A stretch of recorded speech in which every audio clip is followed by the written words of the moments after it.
ఈ పరాభవ నామ సమాచారంలో అందరికీ పరాభవం జరుగుతుంది. ఎవరికి పరాభవం? విర్రవీగేవాడికి పరాభవం. ఏం జరిగిందండి ఇప్పుడు? పరాభవం అంటే మనకు ట్రంప్ పరిస్థితి చూస్తున్నాము. నేనే పెద్ద మొత్తం నెంబర్ 1 దేశం కాబట్టి ఎవడు ఎదురు లేడు అని పోతుంటే అన్నీ ఎదురు దెబ్బలు తాకుతున్నాయి.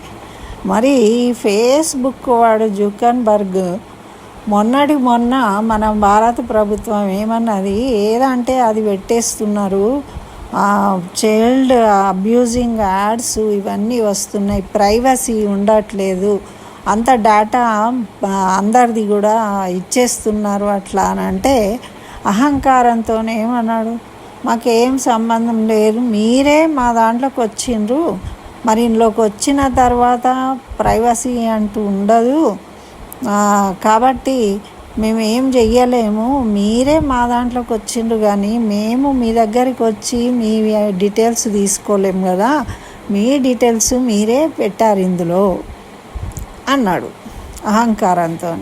ఏమైందండి? కొన్ని రోజులు అయిపోయింది కదా. మొన్న ఏం చేసిండు ఆయన? అన్నమాట డబ్బులకి ఆ ప్రజల డేటా అంతా ఎవరికి అవసరం ఉంటే వాళ్ళకి ఇస్తూ ఆయన ఆనందంగా చాలా అంత లాభాలు ఇంత లాభాలు అనుకొని సంతోషంగా ఉన్నాడు. ఇప్పుడు ఏమైంది మరి? ప్రధానమంత్రి యొక్క ఇన్స్టాగ్రామ్ రీల్నే వీళ్ళు బ్లాక్ చేసి పెట్టిండ్రు. ఎందుకు? పైసలకు అమ్ముడు పోయి వేరే వాళ్ళ వల్ల. అంటే వాళ్ళు ఊరుకుంటారానండి? ప్రధానమంత్రిది ఆఫ్ చేస్తే కనీసం అంతన్నా ఉండాలి కదా వాళ్ళకి.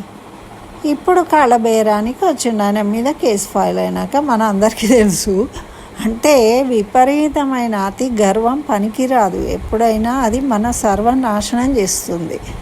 అదేవిధంగా మన సోషల్ మీడియాలో ఇన్స్టాగ్రామ్లలో ఫోటోలు పెట్టేటోళ్ళు, ఇష్టం ఉన్నట్టు మాట్లాడేటోళ్ళు, ఏదంటే అది చేస్తామో మాకేంటిది అని నోరు ఉన్నది కదా అని మాట్లాడే సోషలిస్టులు, యాక్టివిస్టులు, లెఫ్టిస్టులు, ఆయిస్టులు, జర్నలిస్టులు అనుకుంటూ పెట్టే వాళ్ళందరూ కూడా జాగ్రత్త పడాలి. అందరూ ఎవరి పరిధిలో వాళ్ళు ఎంతవరకు సంస్కారవంతంగా మన అభిప్రాయాన్ని షేర్ చేయవచ్చో అంతవరకు మాత్రమే ప్రజలకు ఉపయోగపడే సమాచారాన్ని ఇవ్వడానికి ఉపయోగించుకోవాలి. మనకు అవసరమైన సమాచారాన్ని తీసుకోవాలి.